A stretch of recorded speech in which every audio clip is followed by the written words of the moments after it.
Maxi Bartel, my brother. Thank you so much for joining me on Podcast Junkies. Yeah, man. Thank you so much for having me. I miss your smile on your face, man. Well, here it is. Here it is, man. I'm really grateful and honored that we have the ability to do this.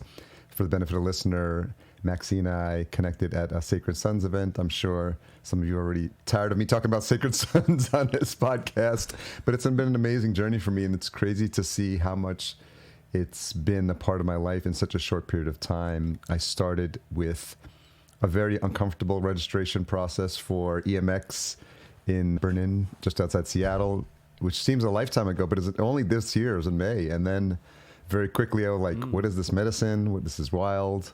I talked about it on previous episodes. Then I said, I got to get to another one and sign up for Convergence. And that's where we met. That was in LA and in Glendale.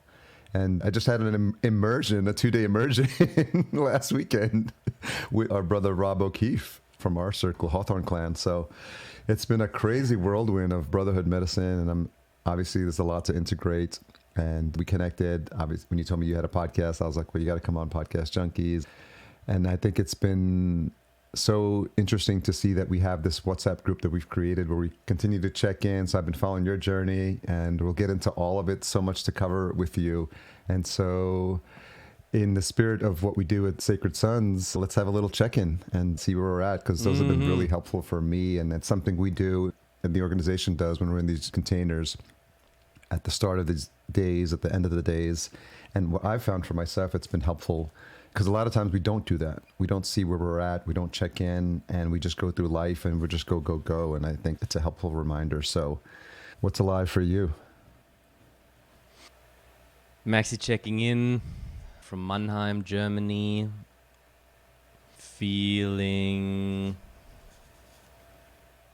light and the shadow. The light and the shadow, man. The duality of the human experience. That's what's alive with me. There's a lot of beautiful things happening. There's a lot of those kind of conversations happening the last 2 days, and a lot of expansion.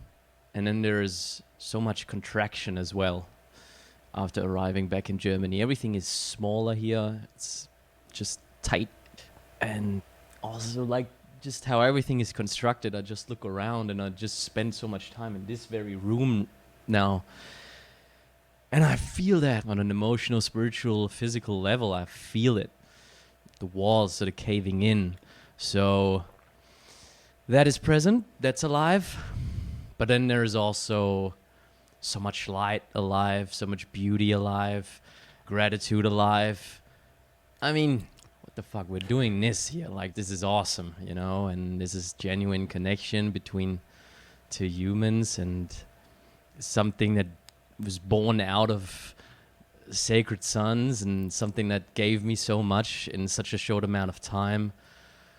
So yeah, the light and shadow, the shadow breathing in my neck, reminding me of what I need to work on, what I need to face, what I need to still do, still become. And then there's beingness with gratitude and presence and love and light.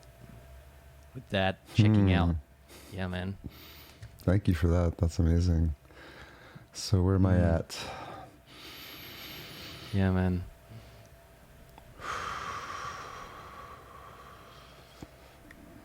Conscious of the need to move from my brain to my heart. It's been an ongoing journey for me, and it's something that I'm always conscious of, that I let the business in my head dictate how my day goes. And I've done that for a lot of my life, and doing this work has made me aware of how important it is to at least recognize when it's happening. I can't always prevent it from happening, but the conscious reminder through these conversations, through these connections, to slow down. I don't always need to have the immediate answer and say what's on my mind in an effort to either defend myself or protect myself or reduce any tension that's in the room. I think when I think about the reasons why I blurt out something or try to say something funny, it's probably related to some sort of discomfort that I feel with the space that I'm in, the environment that I'm in. And I think to your point, doing some of this work has made me aware of how important it is to just get into my heart. And even the intention to get into my heart, if I don't always arrive there, is really important. And for full transparency, this is the first time I've had a check-in before starting an episode. You know? And it's so interesting because it's so important, because, you know, it's probably something I should start doing with my guests, and just to reset, because we all come in, we're ready to go, ready to talk, ready to jam.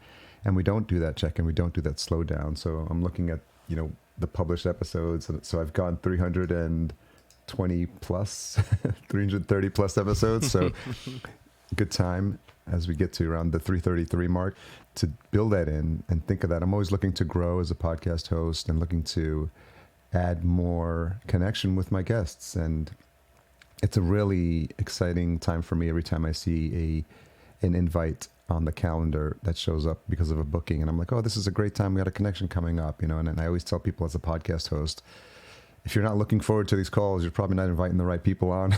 So I'm grateful for that opportunity. And yeah, I think it's so great. I appreciate this connecting with you. So we'll cover your whole journey. And so obviously leading up to you starting the podcast and what that's done and the doors that it's opened for you. So talk a little bit about your background, and maybe considering how we met through Sacred Sons.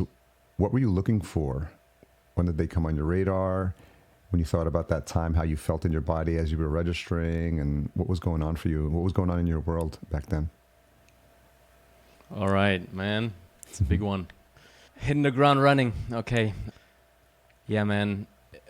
I was quite aware of the situation today going into this conversation, turning the tables, me sitting on this side of the table and having to, but also wanting to and looking forward to share what I went through and what got me here. So just another thank you for this platform, for this opportunity, first of all. Man, my life, it's colorful. It's everything but linear. And I ask my guests at the end of the show most of the times what they're proud of. And myself, I actually would have a hard time answering that question because of the word proud, and pride. But I'm just grateful to have listened to my heart all throughout, basically. I was just not, in the best way, I was just unable to ignore that voice. And that sometimes that scream, sometimes that whisper of my heart, craving an experience, craving something. So I was literally following that through childhood and then through my teenage years, which for me is the origin of the journey inward, because changes needed to be made, man. I needed to do some adjustments because the way that I was going through the world was clearly not working. So there was a lot of resistance. There was a lot of, pain and rejection and all of that and turbulence with the teenage years. And that just led me to a conclusion. A couple of experiences come to mind quite vividly of just this realization. And we're speaking about me being 15, 16, having a deep realization. I remember actually one very moment, in my mom's house. It's very random, but I just went down the stairs to get my bike from the cellar, from the garage. And I just walked there and I just had this download of just I am alone. I am so alone. There's clearly things I need to change and I want to change because it cannot go on like this. It's just really feeling not part of a community, not part of anything really. And that sent me onto this whole thing of, all right, where do I start? What do I change? Okay, I guess I change how I interact with people. That might be something. And so I started outside, I started how can I dress? How can I walk? How can I talk? How can I do all of these things in order to change my reality and draw people in who accept me as I am? And from that outside in approach, that I don't know. I obviously was also not really true to myself, but I didn't know any better. So that was just the route that I was pursuing. But it taught me a lot. And then I navigated the high school years and that, and just always felt sort of misplaced and sort of different. But I was in an environment, as you all of us know, when we grow up and we go to school, and growing up and under the same roof as our parents and being there in this environment, that's like not a chosen environment, right? We are put there, and so there's not much say that we have in the matter. So having realized that, and then having some sort of like sprinkles of experiences that sort of like showed a different path. So when going, for example, on holidays and meeting people for the first time and they interacting with me based on the human I am at that very moment, I was like getting a sort of like a sense of, wow, this is how the waters of life can also taste. They can meet me right where I am without the story of like whatever I did or whatever I said 5 years ago or whatever. And that was so refreshing to me. That was like the big sort of personal development start and spark that was lit. And yeah, man. So I'm curious. Different mode. Yeah. There's a lot there to unpack. And you talked about this experience at 15 or 16. I don't know that I feel like I had an awareness of where I was at that age. And maybe just part of it is just how some of that is more present now for, later generations to become aware. But you grew up in Germany, so there's misconceptions or preconceived notions about what life is like in Germany, and then how people are, very buttoned down, and there's a conservative culture, in Germany. So, you can maybe speak to some of that. But I imagine for you, and having interacted with you and hung out with you, I can feel your heart, and I can sense that this awakening, this presence, to this curiosity to want to know more, to want to be more. That's a rare thing for someone to experience younger at that age. And so did you feel it as something that was very different than what was happening in the world around you? Yeah, like let me just say like that it feels amazing. I really enjoy this right now, this experience, because this is also an observation of recent times. Very few people ask genuine questions, right? And are genuinely curious about other people, although there is so much we can learn by listening. So I appreciate that. And, I moved on. Like I can now, sitting here with 29, having done the work on myself that I have, I can answer this question in a different way. Not even so long ago, I would have not answered it the way that I will do, because I was afraid of, I don't know, how people would see that and take it. But I will say that I knew from a very early age on that there is something different and maybe for my orbit special. Like in this incarnation, this time around, in this bodysuit, I will do things different than a lot of people around me.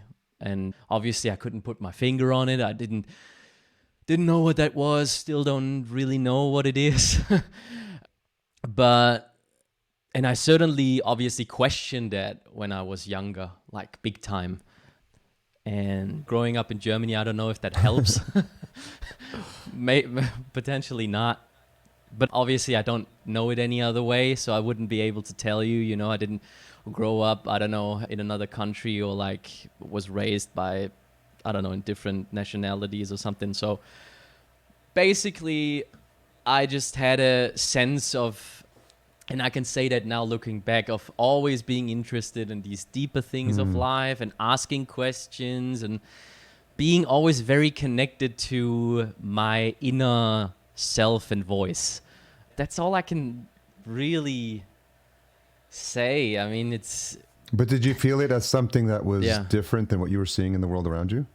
Or did you find like-minded souls? Were you able to connect? Or did you always this constant feeling of like, I'm a little bit different than the people that are around me? No. Yeah, I know where you're getting, and I didn't answer your question precisely. Yeah, so thanks for like putting that in a different way again. I don't think I would have understood, to be honest. I don't think I would have registered if people had the same thing, because to be frank, like I don't think people noticed about me. looking at me from the outside. I don't think they knew really what was going on internally. So in the same way, I was not able to tell.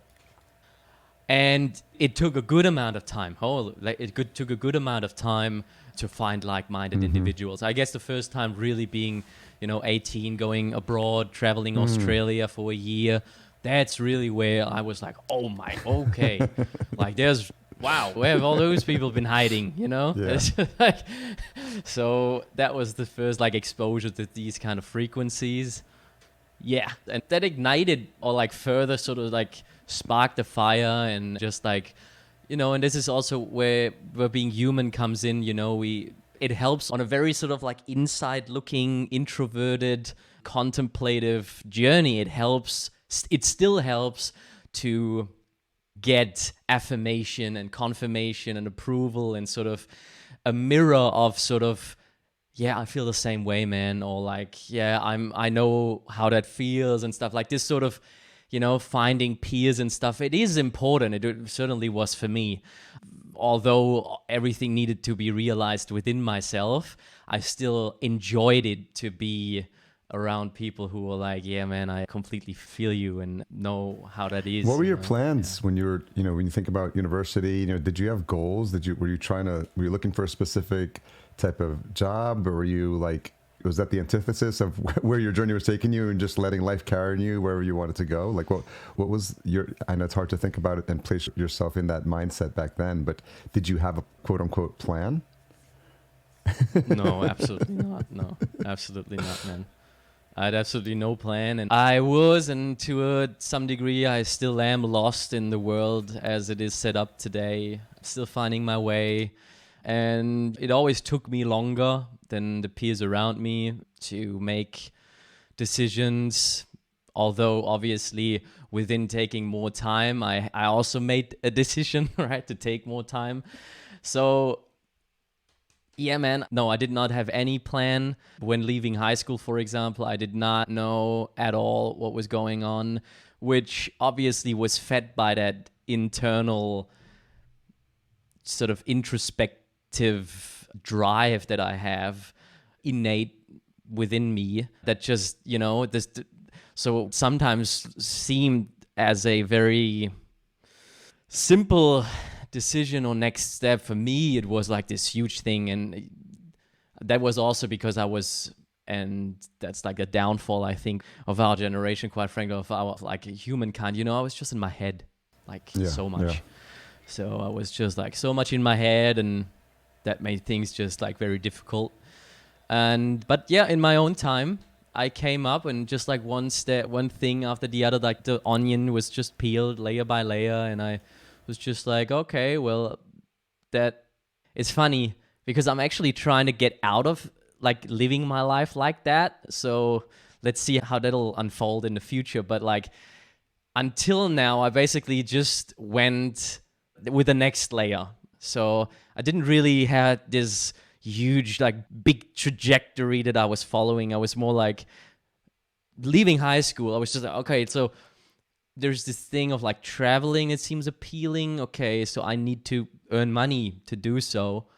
Right, so let me find a job that helps me do that, which then led me to go to work in the warehouse of Aldi, of the supermarket, right?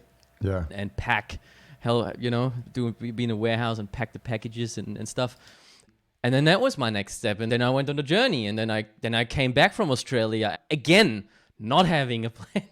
It's just, and then for the next step, which was then sort of this first sort of tipping the toe into the waters of the corporate, of a professional work world, whatever sort of thing, into these waters.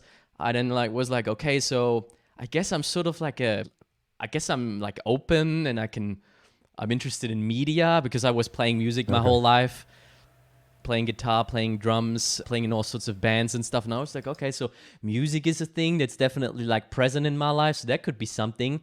So I might just do an internship and go to the radio, that might be something, because that will help me maybe to figure out if that's something. And then did the internship, and then out of that was like, okay, yeah, that was okay. It's not like radio that I want to do, but and then the next step was, okay, so yeah, studying, looking at my grades, the options are limited, so might have to be something a little bit creative. And haven't been really like a maths and sort of like a huge numbers guy. And then it came to be like, okay, but at the same time, you know, you want to maybe do something that's grounded and whatever. And then so I ended up studying business administration with a focus on media and communication. So that was that, you know. And then the next 3 years, you know, that was set in stone. And for the next 3 years, and then that's just life. Just life. What's interesting man. is you're articulating, it's almost like you're verbalizing what the busy mind is thinking, and you're living it through your life, and you're like, oh, what should I do? And so you're living it out and trying different things. So it sounds like, you know, because of your love for media and engaging, you know, with instruments and this performative aspect and your initial draw to radio, it sounds like the business administration stuff. And so all these pieces, you know, sounds like they're leading you towards this idea of podcasting. So I'm wondering, like, did you start by listening first, or how did it come on your radar? Podcasting? Yeah. Oh man, that came into my life way down the road, because I didn't have anything to say. At least I felt like that. So I was just like really listening. Okay. Although I was also talking a lot, but not on a microphone. So, and actually, as I'm telling this story, I realized that, yeah, I probably should get some sort of like pitch training or something like that to make the story sound more, I don't know, to connect the dots in a more eloquent way or something like that, or like come up with sort of like a silver lining and something that I always knew on the horizon. But it's not something that comes naturally. And I have taken like speaking classes. And I remember when I first showed up, those first couple of days, I'm like, I have no idea what I'm going to talk about. And then there's like, well, just write down, what are the impactful things that have happened in your life? And I started jotting down stuff. And over time, you start seeing these life experiences. And then when you start listing them all out, and then you see the common thread, and you're like, oh, okay, now I can see. It's always looking back, because it's 2020 vision when you're looking back, right? And so you can paint the picture of like, oh, this step led to this step, and then this step led to this, and then that's how I started learning about this, and I met this person. So there's no harm in not having like it outlined perfectly, but I think there is something to be said as you start to think about, and you know, as you have this experience going on shows and telling your story, you know, you start to piece together, you know, a common thread for me is just this idea of always listening to other people's voices and then finding my own through the podcast. And so I tell that a lot, but talk a little bit about what you were thinking as you were, you know, going down this path, and how it led to you and the impetus. You know, you're listening. So I imagine you're listening, you're being inspired by some of this content. There's a big step, because most people never make that step. They do have, I believe everyone has a story, and everyone doesn't have a podcast, right? So there's people that don't feel like their story is worthy of telling, or don't feel like they have the courage to actually speak. You know, stage fright is a real thing, whether it's on a real stage or it's on a virtual stage like a podcast. So I'm curious, as you think through those things, and as you're all paths leading to the start of your show, what was going on for you? Yeah, I appreciate it, man. It's like, and as I was speaking that out and hearing you speak on that and having you share what you just shared, I was just like, well, there is like something that I always did across all of this journey. And that is, like I said in the very beginning, just what I did now. Like, I have absolutely maybe that's my superpower. I don't know. I don't have any problem admitting that I don't know anything and that I have absolutely no idea what I'm doing. And to be also down the line in professional sort of environments, dude, man, I was just like hammering walls down wherever, because I was just like sometimes introducing what I in hindsight found out, just like a whole different energy of honesty and vulnerability, because I just have absolutely no problem with that. I don't know why, because also I like to beat the drum of and feeding into a different narrative of like, I think there is, in my personal journey, there's always been things that I gained from being vulnerable and open. I never lost something, really. I was always met with humanity and sort of benevolence and people who are like resonating with something. And even if they did not to the same degree, I was also able to navigate that. And I knew innately sort of like that says more about them than it says about me. So yeah, but now I'll be a good guest and I'll actually go back to answering your question, man. So yeah, the podcast I did like 5 attempts or something like that to start. I had like different ideas and something like that. So I actually went into acting after finishing my bachelor degree. Okay. So I was like, okay, if I don't do it now, I never do it. I want to do something creatively. I want to at least give it a shot. So it was like either music or it was like like acting and expressive arts. And with that being said, I was like, okay, I'm going to do a podcast about acting and about my journey and all that. And then I started to record a couple of like snippets of what I thought was going to be a podcast, but I was way too much in my head about it. So that didn't see the light of day. Then I went into like somewhat of an idea of like an interview podcast, had beautiful people on, conducted 3-4 interviews, listened back to it and thought it was absolutely horrible. Again, how I showed up. For most podcasters, so don't feel bad. Oh my God. And how I interviewed those people. And man, I was just like so in my head about it again. So basically it was just my growth that was not at a stage, or like my comfortability with myself that allowed me to actually share and then it was 2022 in winter. Man, just the universe providing again, setting me up on that whole journey and trajectory that I'm on right now, turning my life upside down, Saturn return. I'm 29. So all of that energy was basically present, and it basically gave me the gift of a job falling away. So that part of my existence crumbled, but then gifted me with the opportunity of more time and space in my life. So I was like, okay, what am I going to do with that? And then synchronistically, it was really, I was going on eBay, finding a Zoom recorder that somebody was selling, and I happened to be away, just 5 minutes down the road from where I was at with my girlfriend at the time when I was looking at it on my phone, and I was just, okay, that's got to be a sign.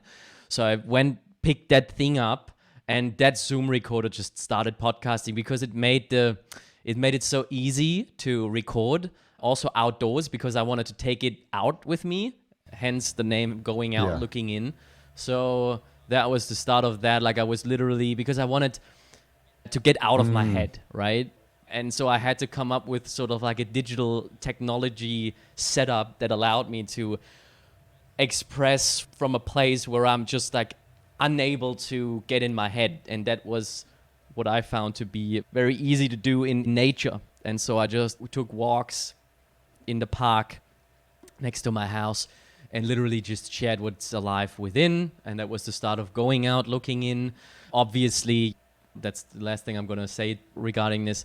My whole journey led me to it, obviously. I can only speak about the things that I speak about because I did what I did. And the last 10 years of like taking in an inventory and living in a Zen Buddhist monastery and meditating the shit out of like my life. I was just like thinking that was the way to go and renouncing everything and doing this and doing all these spiritual practices and then engaging in all of these like hippie environments, and like every little tiny step across the way led me to me being able to pick up a Zoom recorder and just share from the heart. Yeah, okay, what are you going to share about? It sounds like the name has a couple of different meanings for you, because you talk about going out, and it's the physical act of going out and having these interviews, and obviously that creates a whole different environment because now you're connecting with nature and you're there with the person as opposed to like a remote like we're doing. But it also sounds like it's going out of your head, getting out of your head, like being able to like either release what you're holding inside your head, or just by virtue of you having this conversation, now you're focused on that person and you're not in your head because you're focused on the person. So I found that as a podcast host, it's helpful because I stay out of my head if I'm focused on the guest, right? Because I can't be thinking about myself if I'm thinking about you. So it's interesting to see how that dynamic is played out. So what were those early days like when you got started? Did you have a format? Did you know like who you wanted to speak to or what you wanted to do? I think I know the answer, but go ahead. Yes and no. So I was coming up with a concept, and that was to satisfy the voice in my head. And that's sort of like to address that the inner child who wants to feel seen, heard, and loved and understood and be safe, not do something completely irrational and all that. So I was sort of feeding that, and I guess in relation to maybe how different, like very creative people would approach that, a podcast, I was still like super much up in my head about it. But compared to where I was coming from, I was highly intuitive, man. I was taking the leap of faith with that thing, you know. I was just like really sharing from the heart. Although, you know, I spent hours designing the cover art and all that, and going out looking in was also, obviously, it was not like I did make a list of names, and then I had going out looking in was one of them, and then I sat with it for a bit. And so it was within my level of comfortability, it was intuitive. And so, and then I went out and like, yeah, it was basically me sharing about the topics that were alive. But, you know, that meant at the time, and it still is spirituality, is a lot of like sort of spirituality, and especially yoga as a vehicle of self-discovery and modality of taking in an inventory and listening and returning back to source and who I really am. So that was, I guess, like an overarching theme. And I came up with Going Out Looking In, the podcast about the big questions of life, personal growth, spirituality. So it's like, why are we here? Where are we going? What are we actually doing here? And then it went very quickly from going out looking in by myself to going out looking in with people, meaning guests. And that obviously turned the whole thing upside down and actually introduced me to the idea of, okay, this is going to be literally a interview podcast, and it's not going to be about me. And so actually that's also how I start my episodes, how I go about the whole thing, how I view it. Harry, for me, going out looking in, everything I'm doing with this, it doesn't have anything to do with me, honestly, because it's like I reached a point of being open enough in my spiritual growth and personal growth that I can go into those conversations as a vessel and allow what needs to come through. So that's how I will go into every single episode. I will, before recording, that's what I say to my guests, and how I will sort of like set up the stage and set the table is, this has nothing to do with me. And I'm here to open up a room and a space and let you fill that with whatever you seem like, you know, you need to fill it with. And that's my very personal avenue that I found with a highly analytical mind and somebody who's very sometimes blocked by that. I found a way of, every time I sit down in front of the microphone, for every intro as well that I record, to do it in one take as well. So there will be no editing. I don't do any editing unless there is a bio break of 5 minutes in between or some major interrupt. Basically, I will leave it as it is. I'll leave it untouched. And also with the things that I say to the camera, no filter. That's just, so it's literally as close to what is going on inside, it's coming on the tape. And that is how I was able to come up with that, and where I feel highly comfortable. And apparently where it is now, people are resonating with it, and that's awesome. But yeah, I didn't see that whole thing playing out that way when I started. Yeah. So I'm interested, per you as a podcast host, you talk about how you set this environment up with your guests. And obviously, as a podcast host, people always ask, how long should a podcast episode be? And, you've got the Joe Rogan one end, 3 hours, and then you've got people that do 5-minute podcasts. But I heard someone say something that was really insightful. They said that every minute of your podcast should be adding value to the listener. And I was like, whoa, that's a interesting way to put pressure on yourself, but also to make sure, because I'm always thinking about the third person in the room, which is our listener. I always say there's 3 people in a podcast conversation: the host, the guest, and the listener. And so conscious of the fact that we have a listener engaging with us and joining us on this conversation, and we always want them to feel included. How do you, as a podcast host, think about that in the process of your interviews? If you do open up the space and you say it's not about me, there's also a responsibility as a host to ensure that you're creating engaging content for your audience as well. So, oh man, yeah. So my professional background is in marketing. I have a marketing agency which pays my bills. And what I'm about to say is very anti-marketing and sort of probably, it's not how I approach, or how I guess, I don't know, marketing books would approach things like that. I see that very differently. I approach it very differently. I say it, yeah, I'll say it how it is. I don't think about the listener at all. I don't think about anyone else other than the person who is sitting across from me. In fact, I try to not even think about them. I don't try to think at all when doing this and being as present as I can looking at the digital screen, which is not my favorite way of podcasting, but sometimes that's what we need to do, and it allows for great connections over big distances. So I enjoy live podcasting even more, but I am convinced that, and when I'm hearing something like that, every minute and value, and I'm like, and it also is basically displayed in the editing of how you edit podcasts. There will be very tightly edited podcasts. Actually, just before coming on this show, I was listening to one where that was the case, where it was so chopped up, like every single sort of break in between speech and stuff. That's an extreme, because you take out the breaths and you take out the natural pauses, you lose the energy and the emotion. I definitely agree with you there. There's a way that there's too much. And I mean, I was guilty of it in the beginning. I would just you'd even cut out the breaths. And if you listen to it, it sounds like it's like a robot. It doesn't sound like a human being. It's just like people normally, human beings, they need to pause. They need to catch their breath. They need to think, and this is why I started with video from the beginning, because I love to see, sometimes you ask a tough question and people are just sitting there, they got their hand on their chin and they're like thinking, exactly. Their eyes are up and they're like, what answer should I give, Maxi? And so those are unique experiences, and I've learned to be comfortable with silence as well. One of the biggest learnings, yeah, man. And you turned me on to that as well, again, in the last conversation that we had, yeah, man, yes, very much so. Sitting with the silence, and letting the silence do the talking. Huge power with that. So much power in that. And there's a huge development also that I see in myself as a host, where I just feel like less of and it also varies from episode to episode. I'm talking to a different human. There will be a different energy present. So I'm not able to do it to the same degree, but I notice a sort of development when it comes to the need of straight coming up with the next answer and having everything ready and set and whatever. I don't. And there will be a lot of letting things land in my podcast. A lot. I will take 30 seconds at least sometimes, or even longer, to take in what was actually just being said, those are deep questions, and then straight going into the next one is just sometimes doesn't feel good or organic. So I'm just and that's also not how I operate and work as a human in general.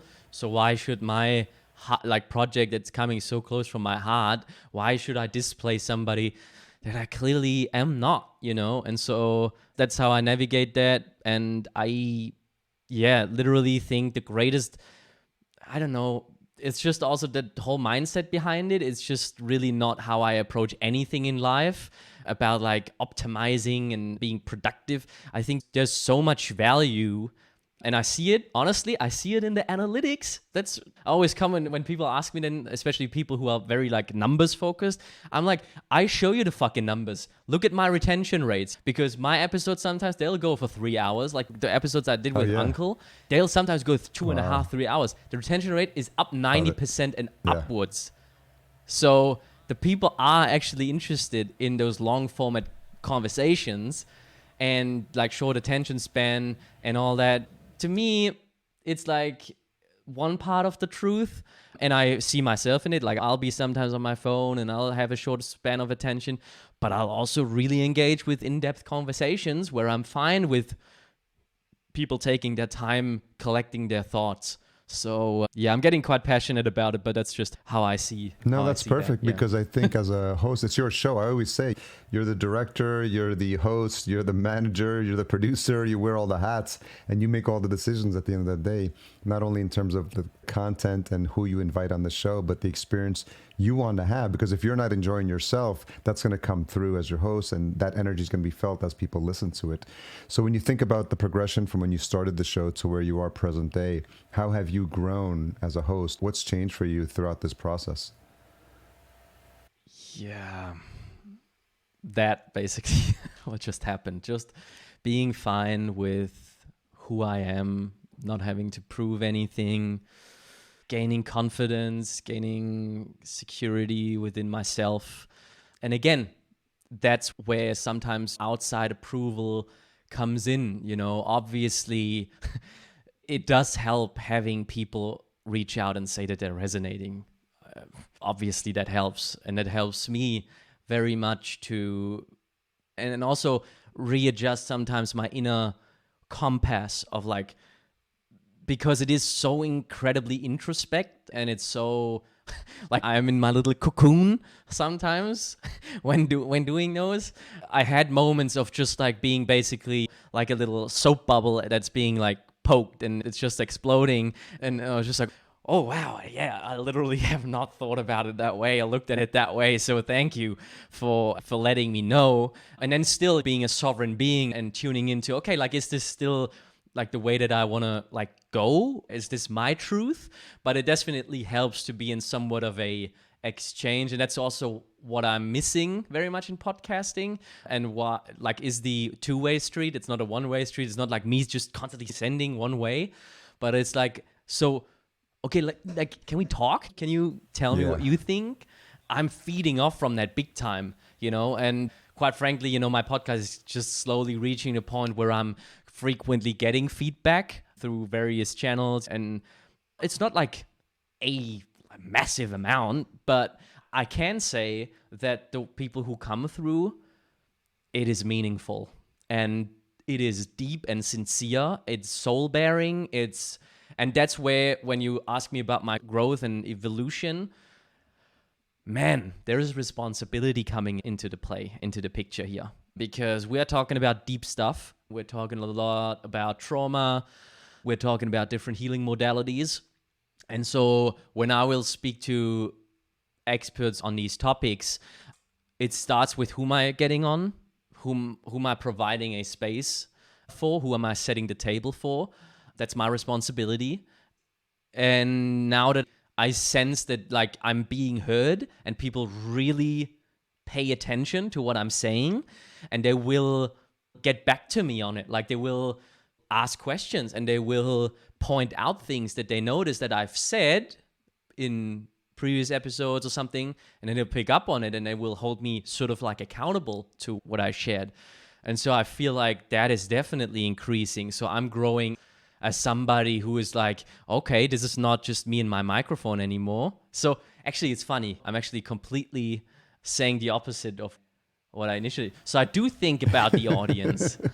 It's come full circle. I do think about the audience, and yeah, man, I do think about the audience in the terms of like that I recognize that there is a responsibility that I carry, and with that, yeah, but a responsibility that I carry, but then again, only to then return to full presence, to not think about, what anyone might, of course, anticipate or whatever. Yeah. So yeah, that's the growth. That's the evolution. It's good to see, and it's something that you don't realize until you look back and you understand how you've grown as a host. I mean, I'm a better conversationalist. I'm much more curious in real life.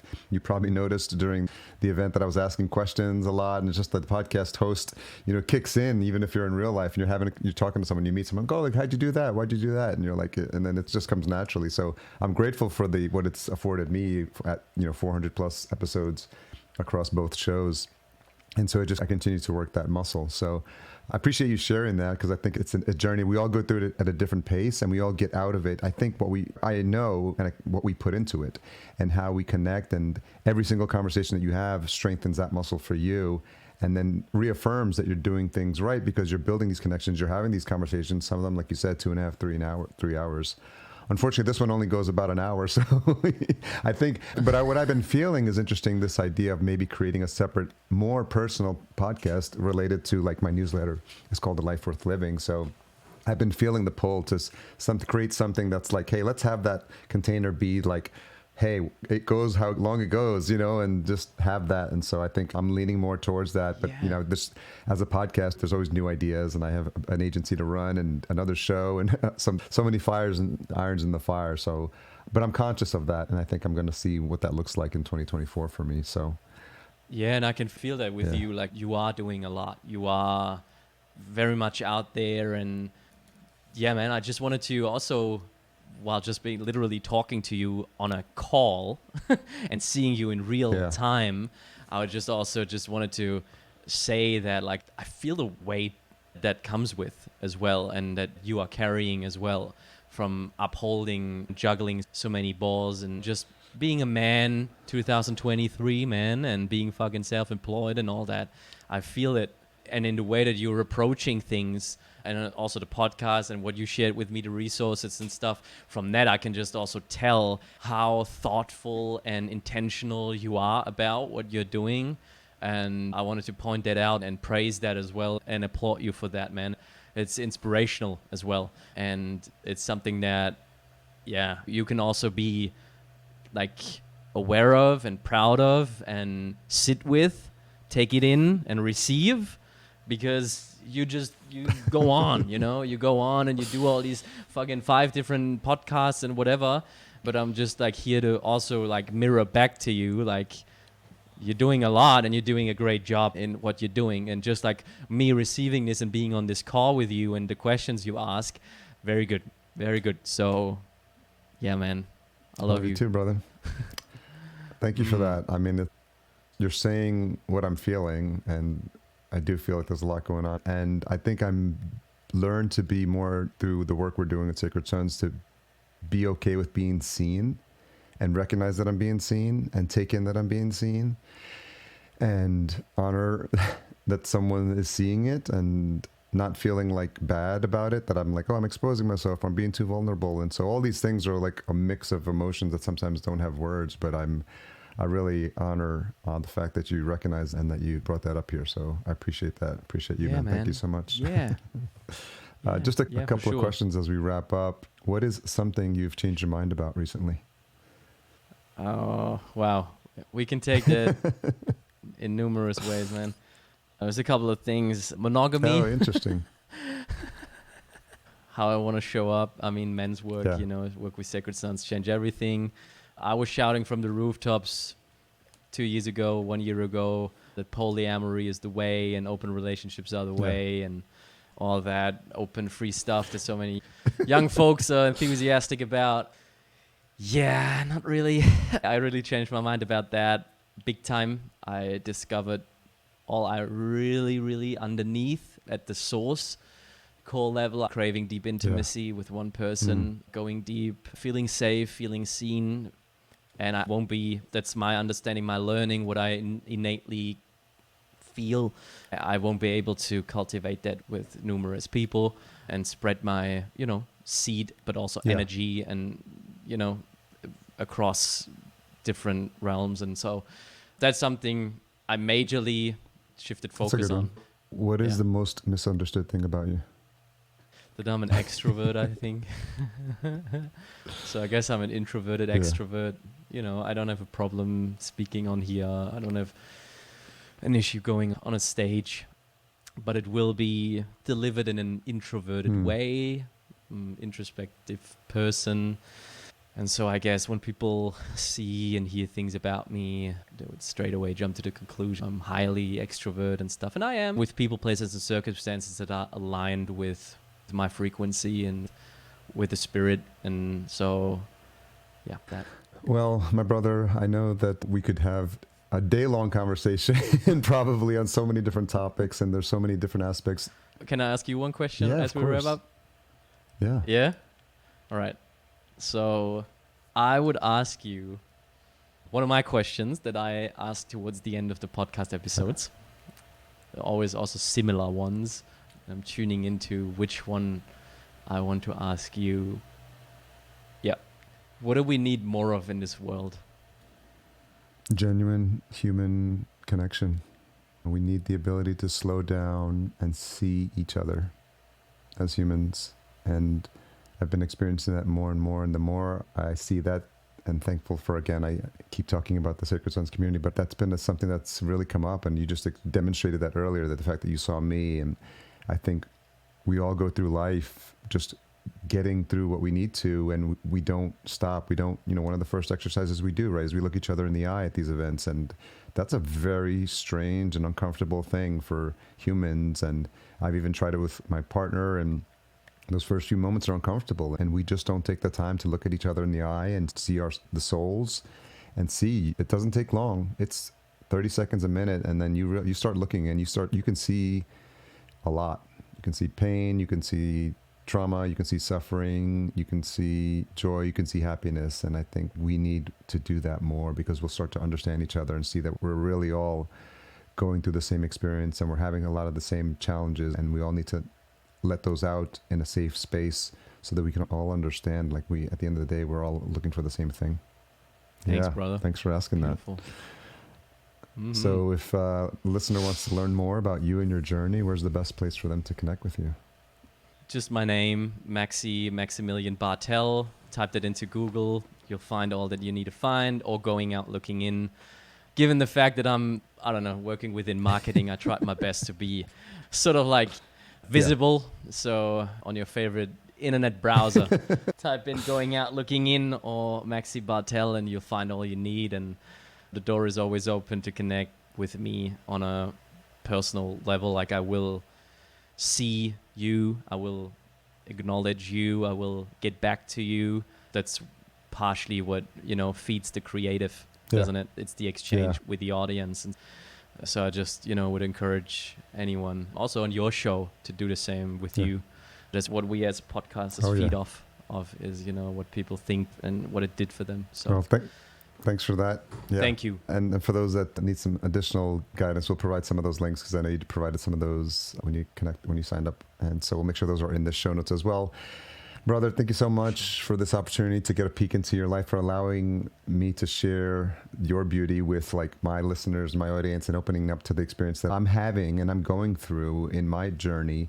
And it's, changed over the years. I started this podcast in 2014, and I'm a different person now. And I want to bring that experience and those people that I'm meeting that are touching me and that have the connection as podcasters into here, so that they can learn more about what's happening with me. But also I'm showing them and all these wonderful humans that I'm connecting with who also have shows and hopefully can enrich their lives. So I appreciate you for your vulnerability, your ability to open up. And I'm grateful for the connection we've been making in person, and that we're going to continue to make, and we're going to strengthen. And so I love you, and I honor you, and I appreciate you being vulnerable today. Yeah. Thank you, brother. I received that. And same for you. You were the first one I connected with on Sacred Sons, really, with the conversation. And like I say, I mean that. Like, I see what you're doing. I see what you're carrying. You're doing a lot, and you're doing a great job in doing so. You're a warrior, but there is a very soft, gentle, loving, like, core, and that's beautiful, man. And I wish for you that you water it to the same degree that you water all of these beautiful business, masculine, initiating sort of like traits, that you nourish the subtler ones as well, man. Beautiful way to wrap this up. Thank you so much. I appreciate you. Thank you.